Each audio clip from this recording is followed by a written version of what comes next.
Hey guys, how's it going? Jemiah's World is here. Yes, we are here and back with another video. I'm about to get you guys my May reading wrap up. I had a total of 7 books in my belt this month, and that is a very great reading month for me. I had 2 on audio, 2 novellas, and the rest in physical. Also a fantasy, okay? And one thing about me, if you know, and if you're new, welcome. I am not a big fantasy reader, so I feel like this is an amazing accomplishment for me.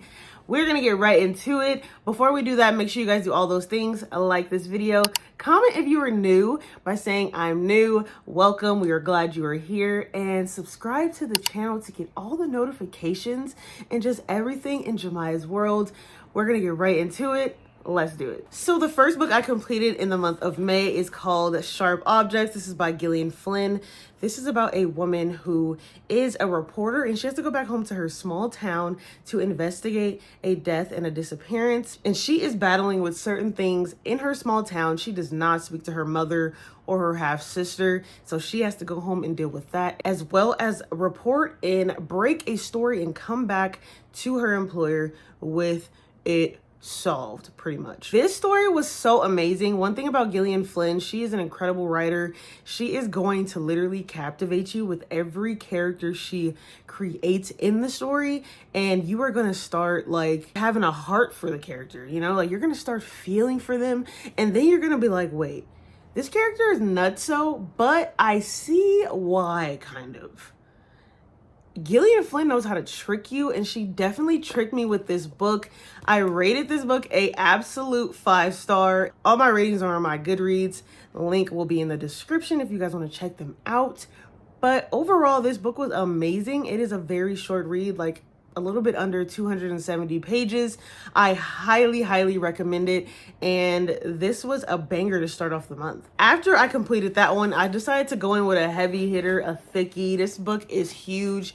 It is the second book in the ACOTAR series. We have A Court of Mist and Fury. This is by Sarah J. Maas, and this story was a absolute ride, okay? This story was a incredible ride, to say the least, but it was very long. One thing about Feyre, they made her invincible in this story. Like, she advanced from the first one on the highest level, and she wasn't taking nothing from nobody. Feyre is my spirit animal. I absolutely love this story. The end was a cliffhanger. I did the tabbies. I was in this book and I was invested. When I tell you the cliffhanger had me so upset, I wanted to start the 3rd book, but I knew if I start the 3rd book, I wouldn't be able to read nothing else for the next month and 2 weeks. This book took me literally 2 weeks to complete because I wanted to make sure I understood everything that was happening and not rush through it. I will definitely be continuing the series. People say this is their favorite book out of the series, and I see why, but we're gonna see what our favorite story is once we complete the series and do like a ranking at some point. Overall, this book was incredible, and if you haven't read it, what are you doing? After that massive book that packed an incredible punch and just had an amazing story, I read a novella. This is called The Ballad of Black Tom. This is by Victor Laval. This story literally, initially when I went into it, it felt regular, like, okay, boom, boom, boom, we're learning about Black Tom, and we're learning about his family and what he has to go through to survive and take care of his dad. As it progressed, I began to get confused. I got confused. I got mind blown. And on top of that, I got whiplash towards the end. I had like a message in between in certain parts. So it's like, if you're not paying attention, you'll be like, wait, why'd they say that? This book, literally, when I closed the book, like completely finished, I was like, I don't even know what I just read. Like, it was so many things.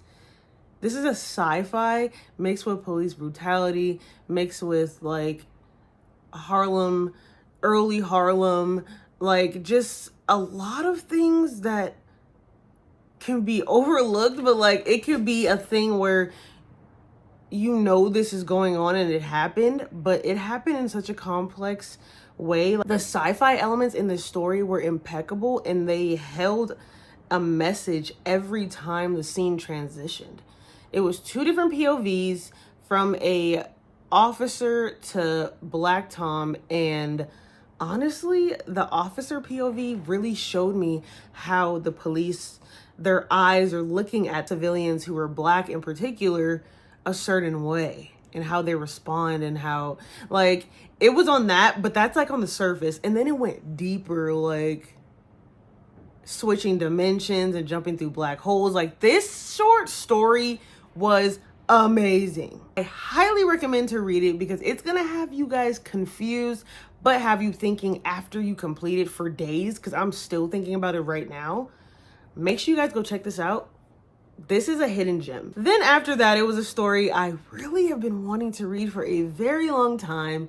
In 2020, this movie went crazy and everybody was talking about it all over social media. But one thing about me, I'm like, let me read the story first, because if the movie's not hitting, I want to make sure I get to the story, because if it's not that good, I'm gonna be like, I'm not reading it. Like, the movie was terrible. Like, you know, like, I'm not feeling it. This story is none other than Bird Box. Bird Box by Josh Malerman.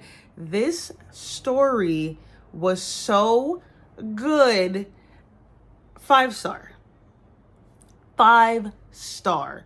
When I tell you Josh Malerman, how he explained the setting to the house they were in, to what the mother had to do to keep her children safe, and how she felt each moment she had to tell them and teach them how to just not do the most while they're going into this river to survive. Like, this was a time and a moment that I did not want to leave.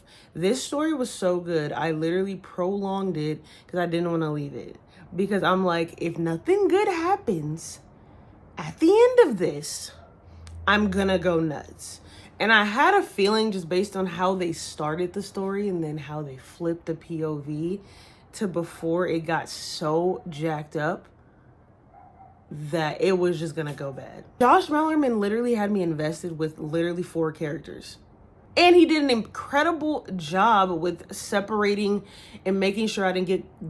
He did an incredible job with separating and making sure I didn't get confused with which character was which one was talking. He literally had different personalities for each character. And it was a couple characters that I just wasn't feeling and I was just so mad at. And it was just like, I highly recommend the story first. If you've already seen the movie, read the book. It is incredible. Take it from me. It is so good.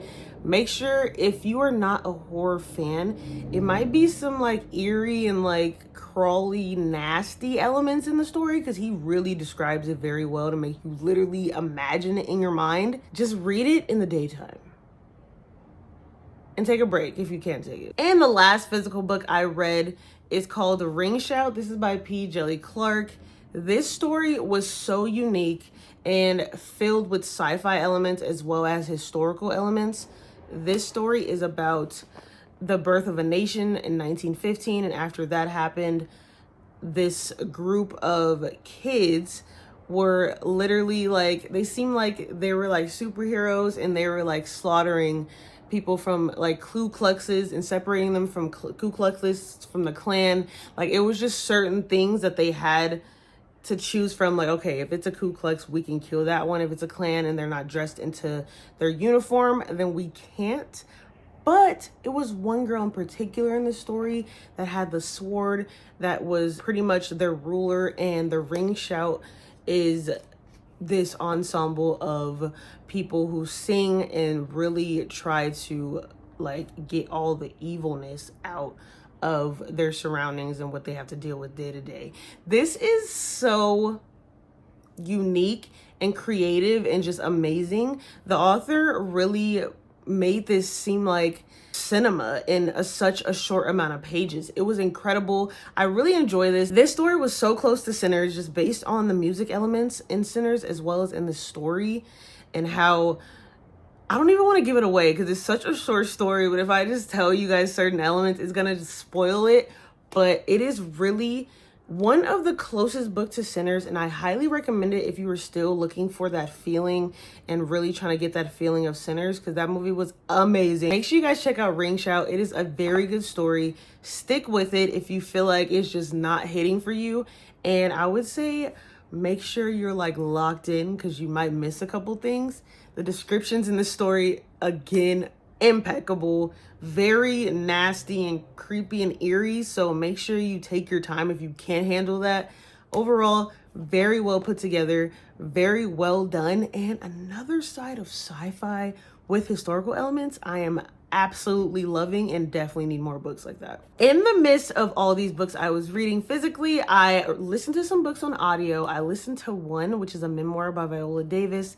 And when I say this book is so powerful, Viola Davis literally told her story in a storytelling way. Like, she told her story not on the surface, but told it such like a beautiful just storytelling form. Like, you would think this is a movie you're listening to. She went all the way back to her roots. She gave us stuff that was very, very brutal and just so sad that she went through.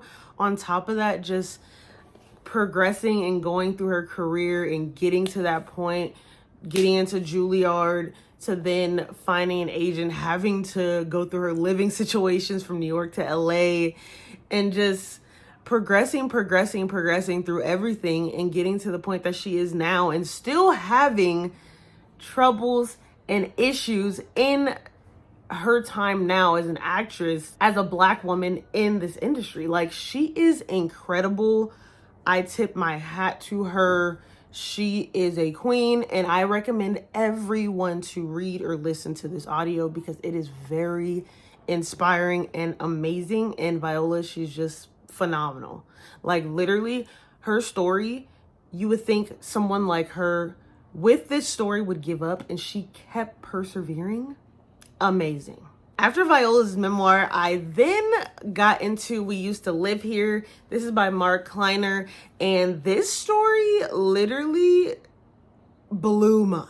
This starts off burnt out for me. Like, I'm like, why would you let some randoms in? You don't even know if they're telling the truth. On top of that, there's some randoms. This is your house. That's weird. That was the start of the freakiest, creepiest, most mind-blowing story I have ever read. This is beyond a 5-star. This is a 5-star with questions. I literally had to go on Reddit to even see why the ending was like that, why this happened, why, like, who did this? Then it made me think, yeah, don't ever let strangers in your house. Yeah, don't buy a house that's used. Just, you know, I'm definitely gonna buy the book. I'm definitely gonna read this again. I need to do a deep dive. Because it's so many people on the internet with so many questions. And they were tying it together for me, but I was still kind of like eerie and confused. Like, what? And this is actually a real thing, like, which is scary. I have so many thoughts about this story. I will definitely be rereading this. I don't know when, but it will be happening in a physical form. And I will be doing breakdowns. We might have to do chapter breaks because this story is nuts. We ended off the month with 7 books, and I am so glad. I had a very good reading month, a lot of different and brand new stories. Let me know in the comments what you enjoyed in May. Put it right there in the comment section so I can have some more recommendations. And yeah, thank you guys for staying to the end of this video, and see you guys soon. Thanks.